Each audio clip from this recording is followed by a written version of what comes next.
From the headquarters of Telesur English in Quito, Ecuador, this is From the South, and I'm Emike Omolu.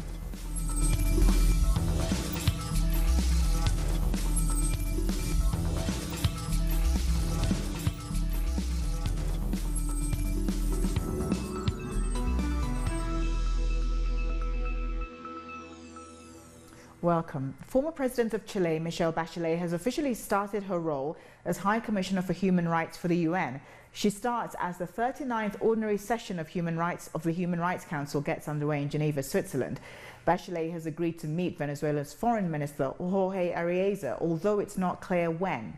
The new High Commissioner said she was concerned about the situation in Venezuela. During the meeting, Venezuela's Foreign Minister, Jorge Arreaza, presented a report by independent researcher Alfred Maurice de Zayas. Zayas' report found that there is no humanitarian crisis in Venezuela. In his report, Alfred de Zayas concludes that what's happening in Venezuela is not a humanitarian crisis. He says that what our country is going through is an economic crisis which is a direct byproduct of the strangling sanctions imposed on us by the United States and the European Union.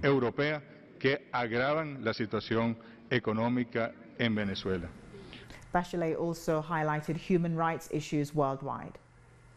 I am deeply concerned about the impending crisis for Idlib in Syria. The suffering of the people of Syria has been interminable and terrible. I urge all nations to take all necessary action to urgently ensure their protection, as well as justice for the massive human rights violation that they have endured. I must emphasize the imperative of justice for Myanmar. I welcome the pre-trial chamber of the International Criminal Court's finding that the court has jurisdiction over the alleged deportation of Rohingya from Myanmar and possibly other crimes. 90 Venezuelan migrants have returned to their country from Peru. We have more from Caracas.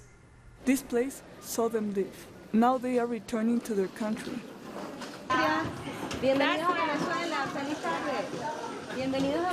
This is a new start. One marked by the experience. There was a lot of racism and labor exploitation. The bosses hired us, and they didn't pay us when the week ended. They would do this every week. At the end of the month, they fired us. They took advantage of our situation while in Peru. They are disappointed of a reality they did not know when they left Venezuela. In these countries, they are taking advantage of Venezuelans who are migrating. They pay cheaper labor force, but we do the same work just like any other citizens of any country. Now, a new path is waiting for them, a new vision of hope. There is a lot of discrimination. This will be a learning experience to young people. Stay in your country, to work for your country. You can do it. The Return to the Homeland program has brought back over 700 Venezuelans from Ecuador, Peru, and Brazil. They have also received comprehensive care. Now they are at home. Our correspondent in Caracas, Luis Tavera, has more. The Homeland Return Plan has incorporated over 1,800 Venezuelans who voluntarily wish to return. They experienced racism and abuse in the countries where they had immigrated.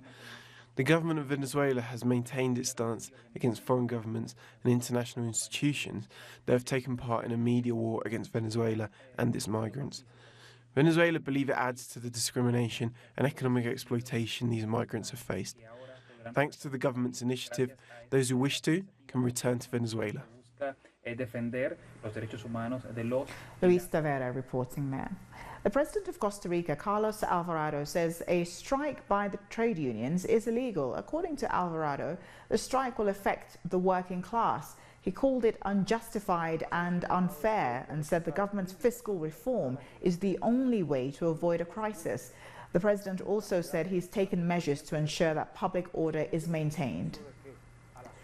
Under President Alvarado's orders, public security forces took control of ports, airports, and the country's oil refinery. This decision was taken amid Monday's indefinite national strike. Trade unions, for their part, are demanding a repeal of the fiscal reform. The working class has suffered enough. The government plan is nothing that worthy, nothing worthy for workers. We are not responsible for the economic situation, and we are not paying for it. We have proposals, but the government does not want to listen to us. We are organized and ready to start on Monday with this indefinite national strike. Monday, Tuesday, Thursday, and Friday we will hold a regional strike, and on Wednesday it will be national. We will also march in San Jose towards the National Assembly. Our correspondent Fernando Francia has more from San Jose.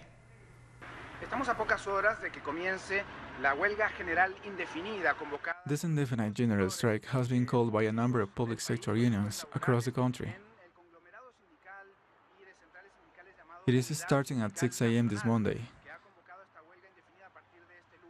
They say that the solution to Costa Rica's fiscal problem is not to put more taxes on the population, but that the large companies, which evade taxes to the value of as much as 8% of the country's gross domestic product, are the ones who should pay more to solve the crisis. One concern people have is that of possible fuel shortages at gas stations.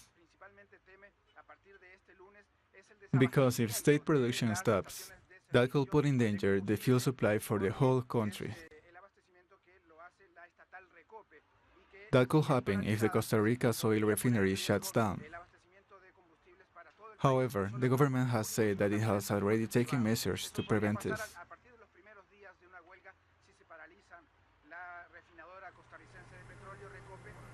Fernando Francia reporting there. The human rights prosecutor in Guatemala wants to ensure people have the right to protest peacefully. Activists are calling for demonstrations after the government suspended the International Commission on Impunity. They fear that President Jimmy Morales may try to block protests. The human rights prosecutor lodged an appeal before the Constitutional Court to ensure that freedom of expression is respected. Our correspondent Mario Rosales has more from Guatemala City. Here in Guatemala, we're expecting a very busy week with demonstrations and protests. 60 social movements, including students, teachers, indigenous organizations, campesinos and others, decided on Friday to call demonstrations on different days this week to demand that President Jimmy Morales reverse his recent decisions on the International Commission Against Impunity, this body of the United Nations which operates in the country. That includes his decision to refuse entry to Guatemala to the head of that commission, the lawyer Ivan Velasquez. Indigenous mayors have called protests in the interior of the country for Tuesday. That covers 48 areas and a large number of organizations and ethnic groups in the west of the country. Here in Guatemala City on Thursday, we also expect a big demonstration called by the Students' Union at the San Carlos State University.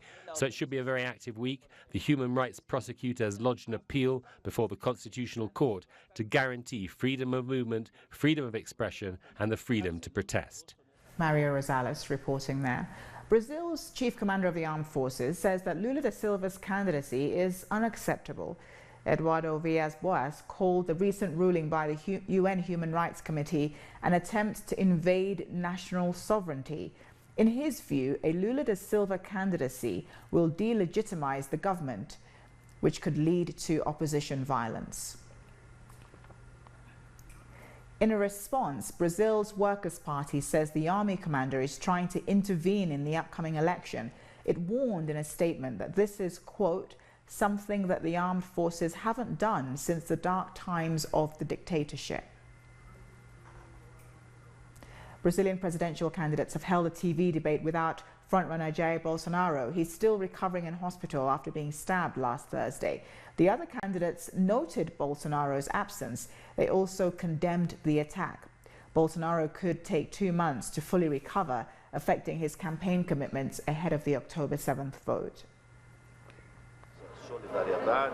We express our solidarity with candidate Jair Bolsonaro. The campaign continues and is stepping up. As the date of the election approaches, interest from voters is also building. We will continue to take our proposals on the issues that matter to the people of Brazil. There is no doubt that candidate Bolsonaro suffered from an absolutely reprehensible attack. Candidates cannot be attacked like that by a citizen. We cannot tolerate this, no. It's important to consider what has led to this type of violence. It is radicalism. Radicalism needs to be fought. We have to come together for dialogue with those who think differently. That is the essence of democracy. Time for a short break. Join us in a minute.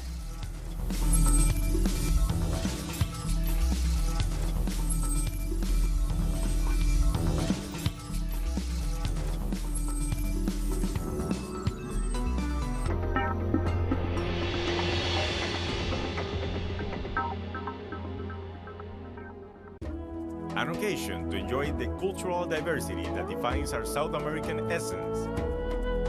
Come along and find out the story behind these personalities, traditions, and artistic expressions that unite us as a whole. Real Lives. Saturdays, only on Telesur. Our actions have an impact on the environment. It's our responsibility to change for the sake of our planet. Let's be part of this transition. Watch, preserve, and protect your Green Zone. Wednesdays, only on Telesur.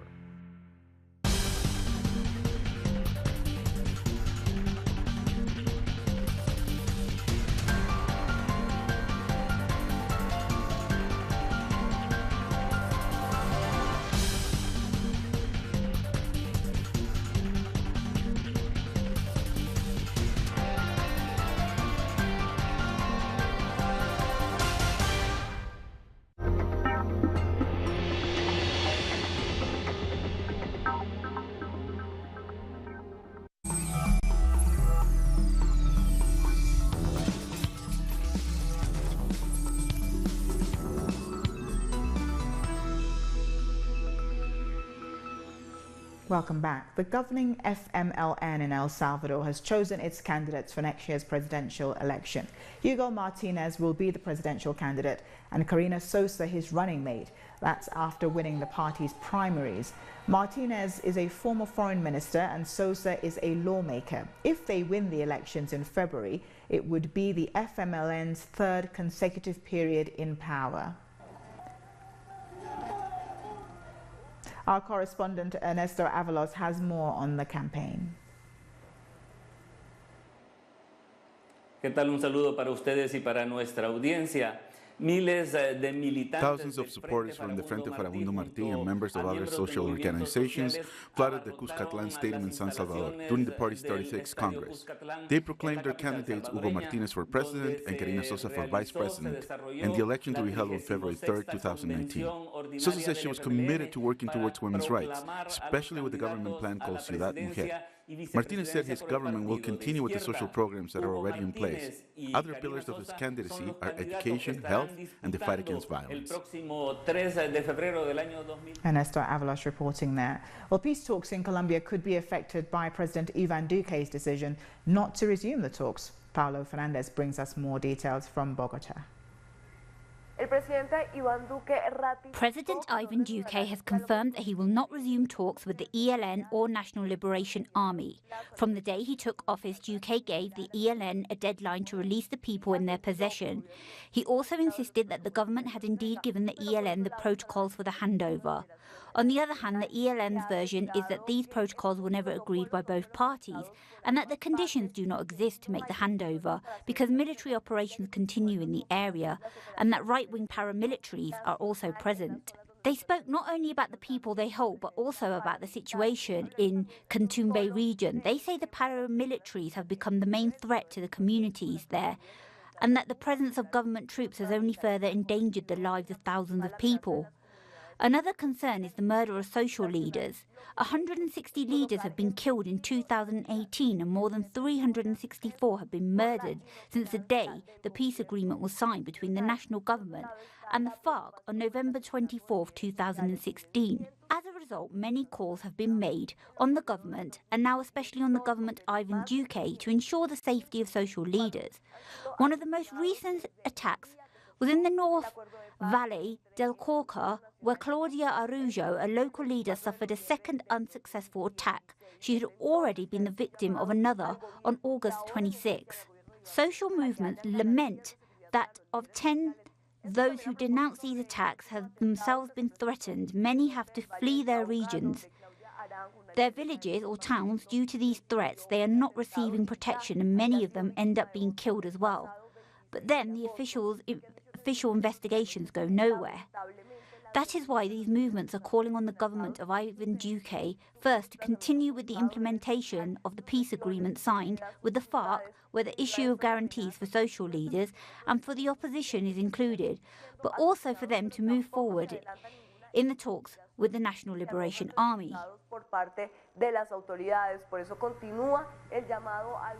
Paula Fernandez reporting there. People in Colombia are working on a campaign to demand that the government stop the murder of social leaders. They are also asking for the peace accords to be implemented.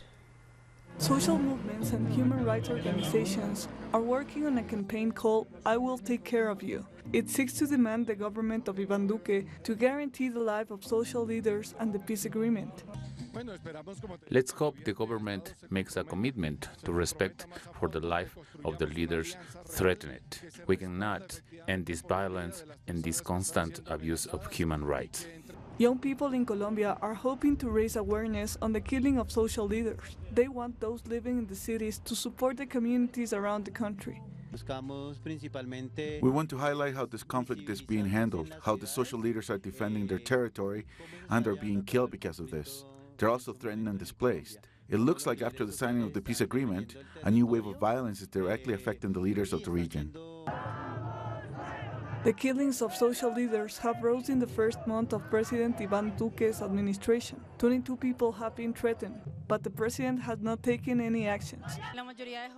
We are not going to allow what happened in the 90s with internal conflict to happen again. We are here to raise our voices. We want to show that what is happening in our country matters, especially regarding the killing of social leaders.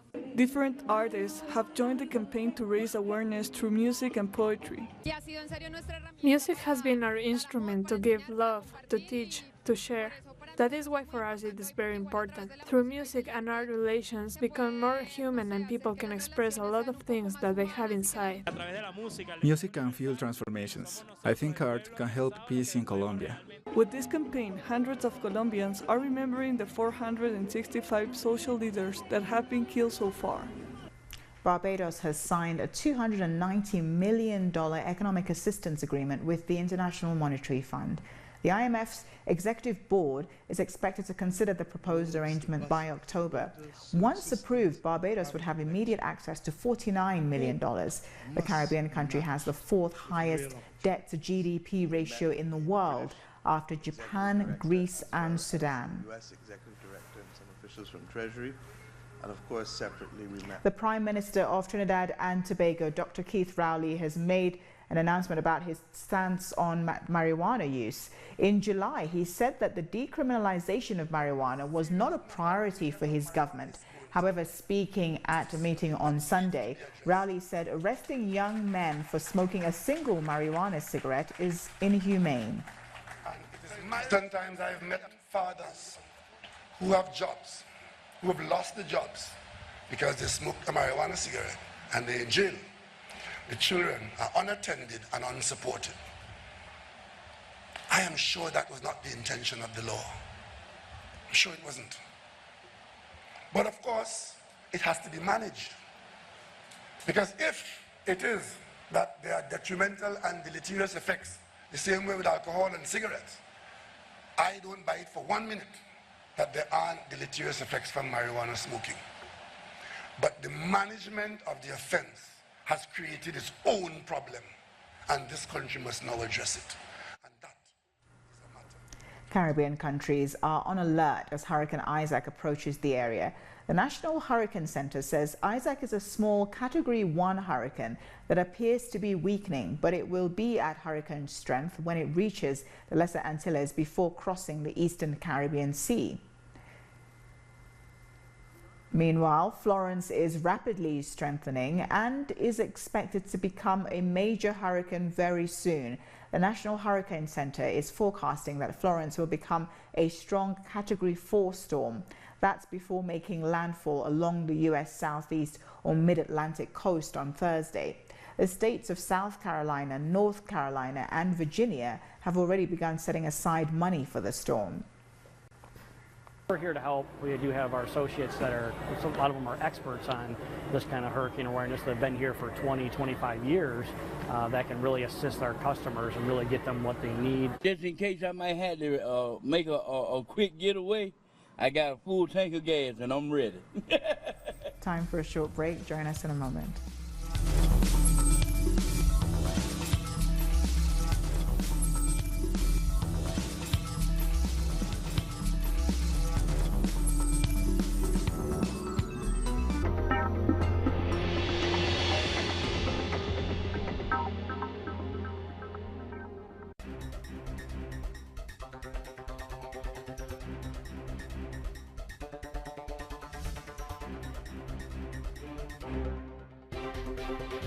So yeah, national security is one of the most powerful notions in modern times. To swindle, I think, people, to do things that are not in their best interest, and to support massive military complexes that are not in anybody's interest, but that are like cancers feeding on society for good. Watch a series where the U.S. geopolitical strategies as an empire representing the culture of war and propaganda are shown, and how this has served as a tool of social control.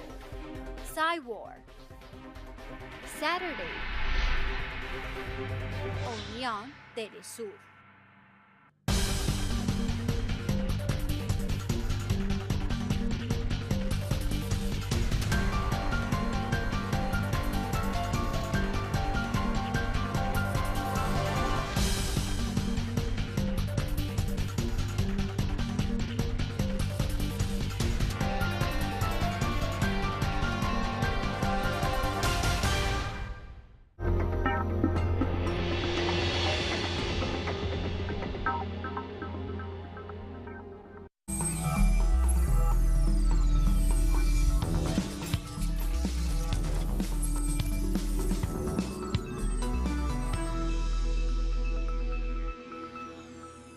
Welcome back. A car bomb has left 6 dead in Somalia. Here's more on that story and a look at some other news from around the world. 6 people have been killed and dozens injured in an explosion at a local government office in Mogadishu, Somalia. According to a spokesman, the attacker tried to enter the building in a car loaded with explosives. The car was stopped by security before it exploded, killing 3 soldiers. Al-Shabaab Islamists have claimed responsibility. As you can see, the explosion caused a lot of destruction. There was a mosque and a Quranic school next to the district compound. There may be casualties. We will have the full information later. The headquarters of the National Oil Corporation in Tripoli, Libya, is under attack. Several people are being held hostage by armed men. Blasts were heard as clashes took place when forces allied to the Tripoli-based government arrived. The chairman of the company was evacuated safely while some staff escaped through a window. Tripoli has been shaken by a spate of violence over the last month between rival militias. 7 people have been seriously wounded in a knife attack in Paris, France. The incident occurred in the early hours of Monday. According to local reports, the assailant was also armed with a metal bar. Police are not treating the incident as a terror-related offence. China has slammed the findings of a report by Human Rights Watch on the country's Muslim minority. A spokesman for the Foreign Ministry called Human Rights Watch full of prejudice. The report stated that Muslims living in Xinjiang region face state oppression and forced political indoctrination. China says its aim is to promote stability while clamping down on separatism and terrorism.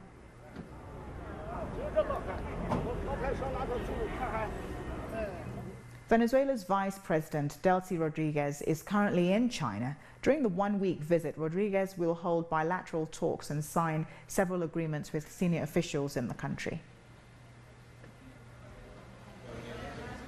Miss New York, Nia Franklin, has won the title of Miss America 2019.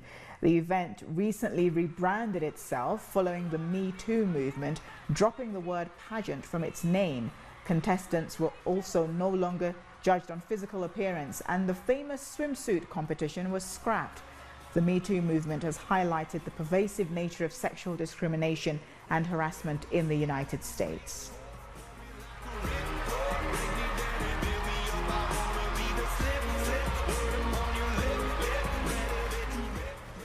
We've come to the end of this news brief. For these and many other stories, find them on our website, telesurtv.net/English. And join us on social media, Facebook, Twitter and Instagram for Telesur English. I'm Emeka Omolu, and thank you again for watching.